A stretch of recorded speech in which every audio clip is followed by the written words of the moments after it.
আওয়ামী লীগের মতো জাতীয় পার্টিকেও দিল্লিতে পাঠানো হবে, এমনটা জানিয়েছেন বিভিন্ন রাজনৈতিক দলের নেতারা। শুক্রবার রাজধানীর শাহবাগে ৩ দফা দাবিতে গণ অধিকার পরিষদের সংহতি সমাবেশে এই ঘোষণা দিয়েছেন তারা। জাতীয় পার্টি এবং ১৪ দলের রাজনীতি নিষিদ্ধে ডান বাম সহ ১৫টি বেশি রাজনৈতিক দল হাতে হাত রেখে ঐক্যবদ্ধ হয়েছে বলেও জানিয়েছেন তারা। আর সমাবেশে যোগ দেয় বিএনপি, জামায়াত, এনসিপি সহ ১৫টি রাজনৈতিক দলের প্রতিনিধিরা। এ সময় বক্তারা আর কোনো জুলাই যোদ্ধার রক্ত ঝরলে তার জবাব রাজপথে দেওয়ার হুঁশিয়ারিও দিয়েছেন। আরও জানাচ্ছেন সাজিদ সরকার। গণ অধিকার পরিষদের সভাপতি নুরুল হক নুরের উপর হামলার বিচার, জাতীয় পার্টি সহ ১৪ দলকে নিষিদ্ধ এবং স্বরাষ্ট্র উপদেষ্টার পদত্যাগের দাবিতে জাতীয় জাদুঘরের সামনে সংহতি সমাবেশ গণ অধিকার পরিষদের। আমরা মনে করি এটা একটা টেস্ট কেস হিসেবে। সমাবেশে সংহতি জানিয়ে অংশ নেন বিএনপি, জামায়াত, এনসিপি, হেফাজত সহ ১৫টিরও বেশি রাজনৈতিক দলের নেতৃবৃন্দ। শেখ হাসিনার মতো জাতীয় পার্টির বিচার দেশের মাটিতেই করার দাবি জানানো হয় সমাবেশ থেকে। একই সাথে নূরের উপর হামলার তদন্ত কমিটি নিয়েও সমালোচনা করেন তারা।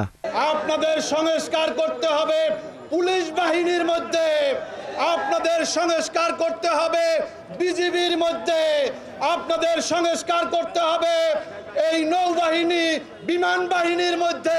মিডিয়ার সামনে চিহ্নিত লোকগুলো গ্রেপ্তার না হওয়া শুধু অশনি সংকেত নয়, এই জুলাই যোদ্ধাদেরকে রীতিমতো অপমান এবং লাঞ্ছিত করার সামিল। বক্তারা বলেন, সংস্কার না হওয়াতেই দেশে মাথাচাড়া দিচ্ছে ফ্যাসিবাদী শক্তি।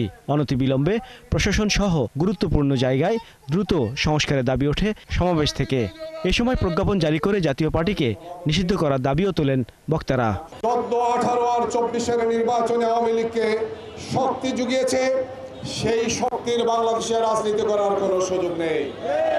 বাংলাদেশের মানুষ আওয়ামী ফ্যাসিবাদ মুক্ত, জাতীয় পার্টি মুক্ত, ১৪ দল মুক্ত বাংলাদেশ দেখতে চায়। হাসিনার বিচার যেমন হবে বাংলাদেশে, হাসিনার দোষর জাতীয় পার্টির বিচারও বাংলাদেশের মাটিতে হতে হবে। ওই কুখ্যাত রাশেদ খান মেনন আর হাসানুল হক ইনুদের বিচারও বাংলাদেশের মাটিতে হতে হবে, এটি স্পষ্ট কথা। আমাদের উপর হামলা করার কথা নয়।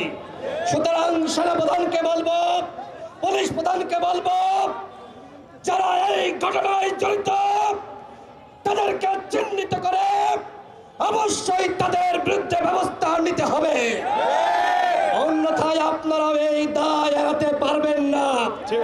নুরুল হক নূর এখনো পর্যন্ত হাসপাতালের বিছানায় কাতরাচ্ছে। জাতীয় পার্টি এবং ১৪ দলকে নিষিদ্ধ করা না হলে সচিবালয় ঘেরাও কর্মসূচির ঘোষণাও দেওয়া হয় সমাবেশ থেকে। সাজিদ সরকার, ৭১, ঢাকা।